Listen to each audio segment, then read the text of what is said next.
This is Billings, Montana. One winter a few years ago, the people here found some simple ways to draw together by taking a stand against hate and intolerance. We told their story in a PBS special called Not In Our Town. Their actions inspired communities all over the country to do the same. When hate happens, or someone is attacked, or a church is burned, respond. Hate crimes happen every day in this country, but they're often ignored. The people of Billings, Montana decided not to look the other way. And here's what they did that inspired other communities to do the same. When a Native American family's home was defaced with racist graffiti, 30 members of the Painters Union showed up to paint over it. So many of the times, there's a cause and I end up standing on the sidelines too much. I would feel something, but I never really did a lot to do anything about anything. And I was really glad to help paint the house, and more so, to help convey a message to these guys that the community will not stand for that. When services at an African-American church were disrupted by skinheads, members of other religious denominations from throughout Billings attended to help secure the church. Denomination didn't count, ethnic background didn't count, color of skin didn't count. It was just that we were one, people all together as one, and they did rally around, let them know, hey, if you bite one, you bite us all. Billings Police Chief Wayne Inman took a strong stand against the hate crimes and became actively involved in the community's response. If a police chief doesn't take a visible and active role, then there's an assumption that everything is all right.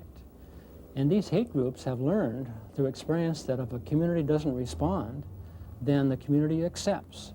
Silence is acceptance to them. Hate flyers were posted near the synagogue, and the Jewish cemetery was desecrated.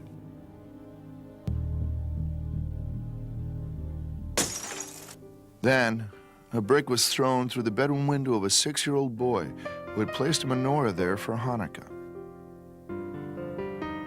I remember discussing it with the publisher of the Gazette the next morning after this had happened and saying that please make this front page news because I want people to understand what it's like to be Jewish. I guess it was a question of looking for an image that kind of put this together. During the Second World War, the Danish king is reputed to have come out after the Jewish community there was forced to wear stars by the Nazi occupiers, that he was reported to have come out with a yellow star too. The Billings Gazette printed a full-page menorah for townspeople to tear out and hang in their windows. The good thing about this town is that everybody said that one day, let's get together.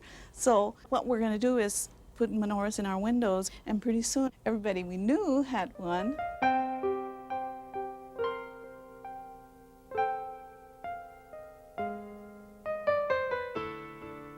By late December, nearly 10,000 people in Billings, Montana had menorahs in their windows.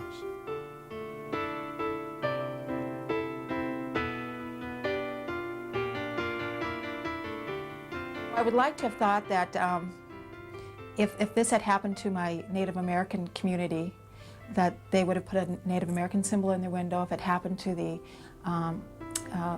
gay and lesbian community, that they would have put a pink triangle in their window. I would have liked to have hoped or think that they would have done that.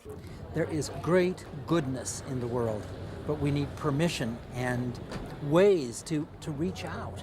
I mean, after all, these are our neighbors. If somebody threw a brick through your neighbor's house in Montana, you run out there and try to stop them. Don't they do that anywhere else in the country? In this particular case, I think the best part of it surfaced. I was very proud of Billings for that. Just one tiny candle we lit, and it wasn't much, but that was something. I really liked Billings, Montana a lot. Life seemed, I don't know, simpler here. I don't mean simpler like not as smart or less sophisticated. I mean more straightforward. You know, it's been called the all-American city. You gotta like that. Especially if you think that America is a place where ordinary citizens will put themselves on the front lines to fight the everyday battle against intolerance. And I'm not sure it's a war that will ever be won without Without the Bob Maxwells and the Sarah Anthonys and the Reverend Freemans, it surely will be lost. Today, not in our town. Tomorrow, not in our country. It's a nice thought.